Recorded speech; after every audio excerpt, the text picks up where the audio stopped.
Super Me yang rilis pada tahun 2019 yang lalu. Film ini bercerita tentang seorang pemuda yang memiliki kemampuan khusus yang dapat membawa semua benda yang ada di dalam mimpinya ke dalam dunia nyata. Kita diperkenalkan dengan seorang pemuda bernama Sang Yu. Sang Yu adalah seorang penulis skrip yang punya masalah dengan tidurnya. Setiap kali tertidur, Sang Yu akan mengalami mimpi buruk. Di dalam mimpinya itu dia diburu, disiksa dan dibunuh oleh sesosok pria misterius. Kejadian itu terjadi terus-menerus setiap kali Sang Yu memejamkan mata. Mengalami sakit yang luar biasa membuat Sang Yu tidak berani memejamkan matanya. Hal itu membuatnya mengalami insomnia parah. Pekerjaannya menjadi berantakan. Uang tabungannya terkuras habis. Sang Yu bahkan tidak mampu membayar uang sewa apartemennya yang sudah berbulan-bulan tertunggak. Setiap kali si pemilik menagih, Sang Yu kabur melalui jendela. Di depan gedung itu juga terdapat sebuah kafe bernama Cafe Flower. Pemiliknya adalah seorang gadis bernama Hua. Sang Yu sudah lama naksir dengan Hua, tapi dia tidak berani mengungkapkan perasaannya itu. Sanji adalah rekan kerja Sang Yu. Dia menagih skrip yang belum juga siap ditulis oleh Sang Yu. Padahal dia sudah menerima bayarannya.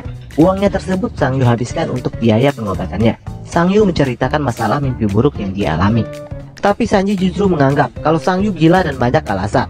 Sanji memberi waktu 10 hari agar Sang Yu menyelesaikan naskahnya. Sebuah kafe Sang Yu mencoba menyelesaikan naskah yang dia tulis. Tapi Sang Yu tidak bisa fokus menulis karena sedang kelaparan.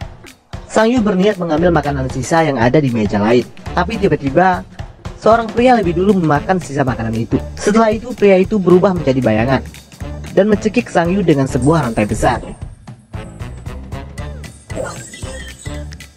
Dalam kesakitan Sang Yu meronta-ronta melepaskan diri. Lalu tiba-tiba Sang Yu terbangun. Ternyata dia hanya bermimpi. Dan pria itu adalah sosok misterius yang selalu menyiksanya. Sang Yu semakin putus asa.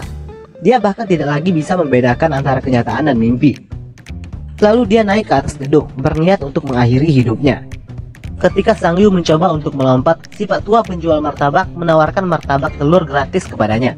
Mendengar itu Sang Yu membatalkan niatnya dan memakan martabak itu dengan sangat lahap.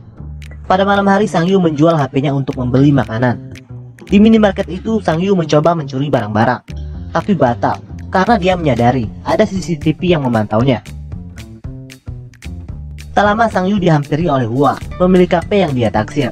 Hua merasa kasihan melihat keadaan Sang Yu yang miris. Lalu dia menawarkan bantuan. Tapi tiba-tiba Hua berubah menjadi sosok pria misterius.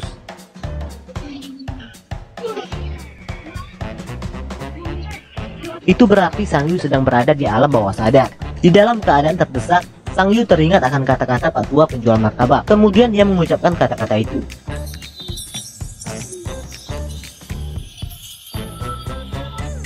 Sosok itu kemudian menghilang, tapi anehnya Sang Yu tanpa sengaja membawa pedang milik pria itu ke dalam dunia nyata. Lalu dia menjual pedang itu ke sebuah pasar gelap khusus barang-barang antik. Melihat pedang yang dibawa oleh Sang Yu, mereka berebut ingin membelinya dengan harga yang lumayan tinggi. Dari sini Sang Yu sadar kalau pedang yang dia bawa adalah benda bernilai jual tinggi. Kalau sebelumnya Sang Yu takut untuk tidur, sekarang dia justru dengan sengaja menelan tertidur untuk membantunya bisa tertidur dan bermimpi. Di alam mimpinya Sang Yu terbangun di ruangan hotel itu. Seperti biasa sosok pria misterius itu kembali memburu dan menyiksanya.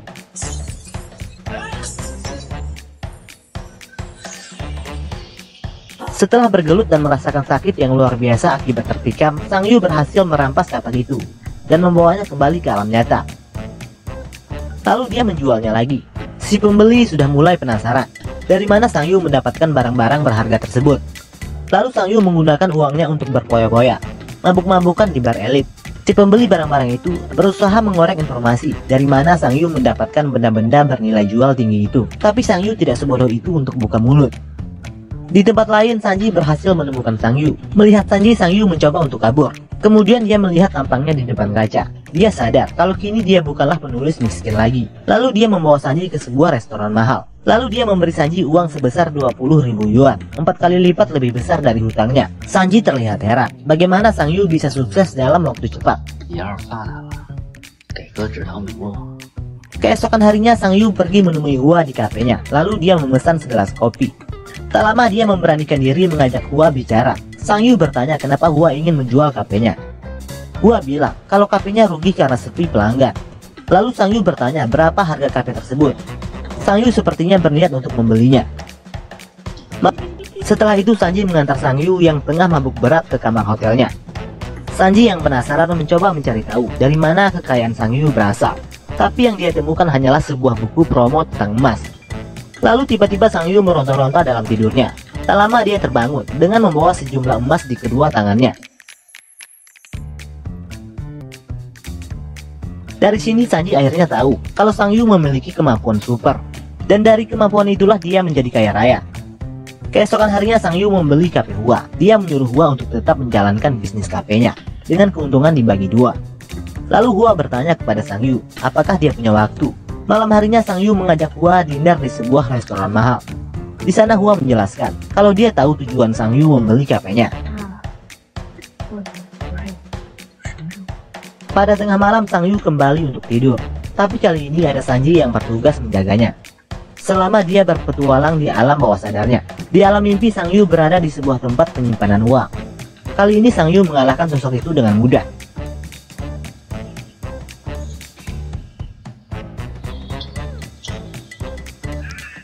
Sang Yu juga punya kekuatan baru yang mampu menggerakkan benda-benda. Lalu Sang Yu kembali ke alam nyata dengan dua tas besar penuh uang. Keesokan paginya terlihat Hua kewalahan melayani pengunjung yang memadati kafenya. Pantas saja Sang Yu sengaja memberi uang kepada setiap pengunjung yang mau singgah. Hal itu bertujuan agar Hua bisa kembali bersemangat menjalankan bisnis kafenya. Sang Yu juga melihat Pak Tua penjual roti yang menolongnya waktu itu. Tak lama tiba-tiba di gerobak Pak Tua itu jatuh sejumlah uang pemberian dari Sang Yu. Malam harinya Sang Yu mengantar Hua pulang. Hua bertanya kenapa Sang Yu tidak bekerja. Sang Yu bilang kalau dia bekerja pada malam hari. Di depan Hua Sang Yu mengaku kalau dia adalah penulis naskah. Scene film lalu berpindah di alam mimpi di mana Sang Yu berusaha mencuri sebuah mobil mewah dan dia berhasil. Sang Yu menggunakan mobil itu untuk mengantar Hua pulang, lalu menyuruh Hua yang menyetirnya. Lalu ada kilas balik saat Sang Yu remaja. Ternyata dia sudah lama jatuh cinta dengan Hua, yang kala itu adalah seorang penyanyi kafe. Sang Yu juga sempat mengenalkan dirinya dengan Hua, tapi entah kenapa Hua tidak mengingatnya lagi. Keduanya sudah semakin dekat dan berpacaran. Sang Yu kembali bersemangat dalam menulis naskah, pekerjaan yang disukai oleh Hua.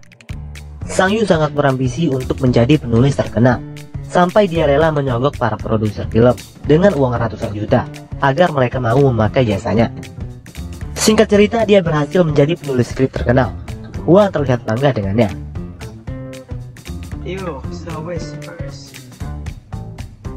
Sang Yu kembali menjelajahi alam bawah sadarnya. Kali ini dia berada di tempat di mana terdapat banyak sekali harta karun. Di tengah tumpukan bukit harta karun itu terdapat sosok pria menyeramkan yang tengah dirantai. Tidak diketahui dia siapa. Kemungkinan dia adalah Raja Zalim zaman dulu, alias Firaun yang terkutuk. Kita sebut saja dia monster. Lalu Sang Yu mengambil sabuk yang ada pada monster itu. Secara perlahan tubuh monster itu menghilang, berubah menjadi abu. Sang Yu sampai terkagum-kagum melihat sabuk itu. Sang Yu sudah mulai merasa jenuh. Sudah tidak ada lagi tantangan dalam hidupnya, karena semua bisa dia dapatkan dengan mudah. Lalu tiba-tiba Sang Yu diculik, dan dibawa menggunakan sebuah pen. Ternyata yang menculiknya adalah anggota gangster. Ketua gangster itu bernama Qiang. Salah satunya adalah pria yang terlihat di Pegadaian. Sang Yu menawarkan 10 juta dolar agar Qiang melepaskannya dan jangan pernah mengganggunya lagi. Qiang setuju dengan tawaran itu. Tak lama berselang, Sanji mengantarkan uang itu kepada anak buah Qiang. Setelah uang itu ada di tangan mereka, tiba-tiba Sanji juga ditahan bersama dengan Sang Yu. Lalu Qiang mengecek HP milik Sang Yu. Diketahui kalau uang di rekeningnya berjumlah lebih dari 300 juta dolar. Qiang merasa tebusan 10 juta dolar terlalu sedikit. Dia menginginkan lebih dari itu. Sang Yu bilang kalau hidupnya tidak akan lama lagi. Baginya uang tidak penting. Kemudian Sang Yu membawa Qiang ke rumahnya. Setelah itu Sang Yu membawa anggota gangster itu ke dalam ruangan rahasianya yang terdapat banyak sekali harta karun yang dia kumpulkan selama ini. Tak lama Hua datang menemuinya. Melalui monitor suara, Sang Yu memaksa Hua agar segera pergi dari tempat itu. Tapi Hua tetap masuk. Akibatnya dia juga ikut disandra oleh Qiang. Melihat Hua dalam bahaya, Sang Yu bilang kalau dia masih bisa mendapatkan lebih banyak harta lagi asal Qiang melepaskannya. Qiang yang dari awal sudah penasaran berniat mencari tahu seperti apa pekerjaan Sang Yu sebenarnya. Situasi berubah menjadi kacau, lalu Sanji terbangun, kemudian menyerang mereka. Sementara Sang Yu tertikam saat berusaha melepaskan diri. Lalu Qiang mengeluarkan pistolnya. Beruntung Sang Yu, Hua, dan Sanji sudah berhasil keluar dari ruangan itu. Keadaan Sang Yu sudah semakin sekarat, dia bahkan tidak mampu berjalan lagi. Tak lama berselang, anak buah Qiang datang memburu mereka. Sanji berusaha menghalangi mereka agar Hua bisa menyelamatkan Sang Yu melarikan diri naik ke atas. Akibatnya Sanji tewas di tangan anak buah Qiang. Lalu Sang Yu mencoba melawan salah satu anak buah Qiang yang bertubuh besar. Namun gagal, Sang Yu justru semakin sekarat. Lalu tiba-tiba Sang Yu kembali ke alam bawah sadarnya, berada di sebuah istana batu yang telah usang dan menjadi puing-puing. Lalu ada kilas balik, menunjukkan proses dari Sang Yu miskin hingga menjadi kaya raya seperti sekarang. Lalu Sang Yu mulai menyadari kalau semua yang dia alami adalah balasan dari keserakahannya selama ini, menggunakan kekuatannya untuk memperkaya diri.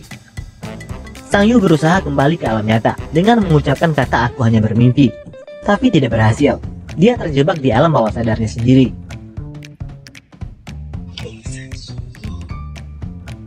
Tak lama berselang, Sang Yu berubah menjadi sosok monster yang sabuknya dia curi.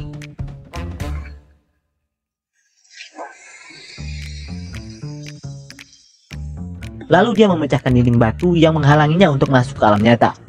Tak lama monster itu berhasil masuk ke dunia nyata, lalu menyerang dan membunuh Qiang dan anak buahnya. Pada saat yang bersamaan, Sang Yu juga sudah kembali. Kemudian monster itu mendekati Sang Yu, berniat untuk membunuhnya. Lalu Sang Yu mengucapkan kata "aku bermimpi", dan tiba-tiba Sang Yu kembali ke masa lalu. Secara bersamaan, benda-benda yang dia jual selama ini juga ikut lenyap. Karena Sang Yu kembali pada saat dia berada di depan minimarket, ketika Hua berniat untuk menolongnya. Dari sini Hua membantu Sang Yu menata hidupnya kembali, menjalani kehidupan yang normal seperti biasanya. Sang Yu berhasil sembuh dari masalah tidurnya. Pekerjaannya sebagai penulis naskah juga semakin membaik. Suatu hari Sang Yu membeli martabak si Pak Tua. Lalu Pak Tua itu mengembalikan uang yang sebelumnya diberikan oleh Sang Yu. Ternyata Pak Tua tersebut juga pernah mengalami apa yang dialami oleh Sang Yu, menukar jiwanya demi kekayaan. Menyadari itu, Sang Yu terlihat kebingungan. Lalu film pun berakhir.